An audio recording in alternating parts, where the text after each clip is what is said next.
How you doing, YouTube? Matt, Massive Beer Reviews, back with another review. A little bit of Michigan-born IPA hopeful goodness in the form of Onside Ales. It's their Shady Nasties. Yeah. Shady Nasties, or for whoever those people out there will want to call it, Shady Dynasty. Comes from Always Sunny. It's one of the episodes Frank, girl she fell in love with. And anyway, I saw it, made me laugh. I picked it up. We're going to review it. It actually might be my first Onside review. I might have done one before. They're out of Michigan. They got some like kind of hype around some of their beers in the past couple, like I think barley wines, brown ale, stuff like that. But it was kind of a surprise to see these guys just on a local shelf. They were in not in Jersey, but in PA. And it was just surprising, and the double down of the Shady Nasties, got to give it a whirl. It's an India Pale Ale with a sky to shine in. It is 7% alcohol by volume. Onside Ales, Grand Haven, Michigan, done and done. It is 9/14/18. Today is the I forget what today's date is. It's less than a month old. Let's put it that way. And label-wise, it's awesome because it just says Shady Nasties on it. You know what I mean? Well, what more do you want, people? Like I said, it's a reference to Always Sunny.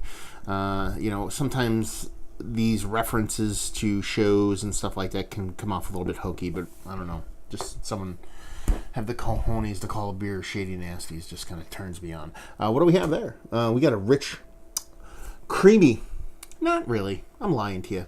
It's not creamy nor rocky, got a head on it. Pretty uniform bubble sands, a couple stragglers throughout. And she's got a soft taste to her. Nothing too crazy.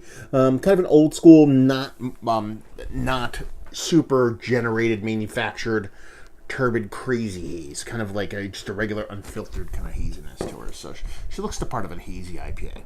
But not like those crazy ones that almost look like, you're butt out of squash soup, all that kind of stuff. See if we get a nose on her.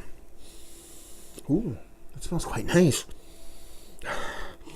Yeah, you're getting this big, rich. Ooh, yeah, that's a really pretty nose on her. Really big, huge citrus notes that really lean heavily on a lot of almost like lemon sweetness, like almost lemon cakiness. That big lemon with that orange component. It's definitely more orange than lemon, but it has a nice pop of that lemon to it to kind of add that extra depth to that, to the way those hops play. Yeah, and then there's a soft bittering component. It comes off like biting greenness. Not super danky, not super weedy, just a generic kind of biting greenness, but she smells quite nice. Yeah, old school, mind you, but smells pretty damn tantalizing. There's a word for you. Let's dive in. Cheers.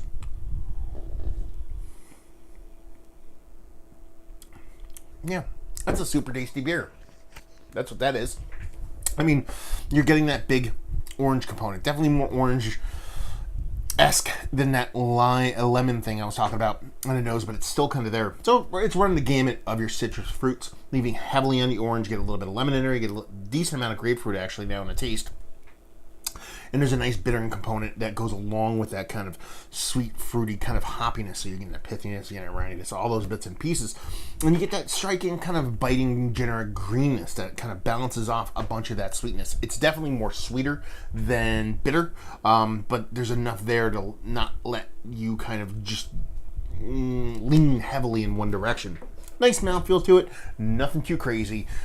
It just tastes like classically delicious, for lack of a better word,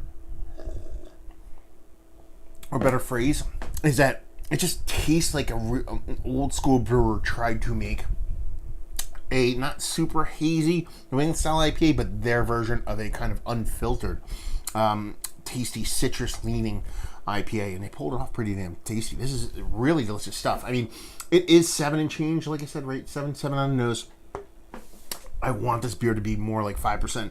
But as far as classic, old school, non-New England style, but still bringing a bit of that new school kind of haze with it kind of beers go, this is probably one of the better ones I've had.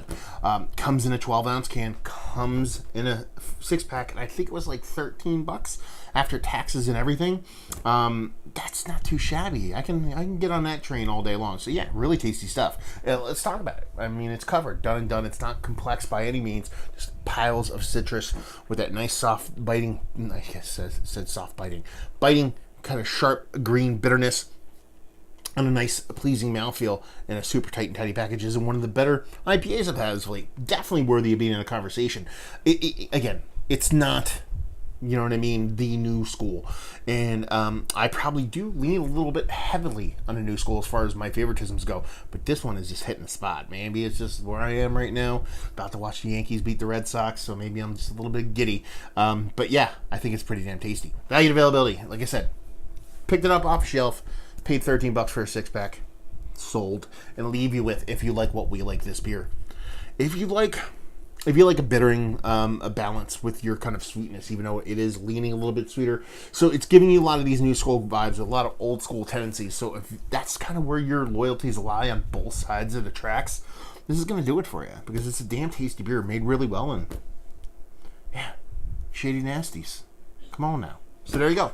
Another review in the books. Hopefully you guys enjoyed it. Down there if you want to talk about it. Massive Beers if you want to check me out doing the social media stuff. Beer Massive if you want to check me out doing the whole podcasting thing. And hopefully you guys enjoyed the review. Hopefully enjoying a little Shady Nasty right now. And hopefully see you next time.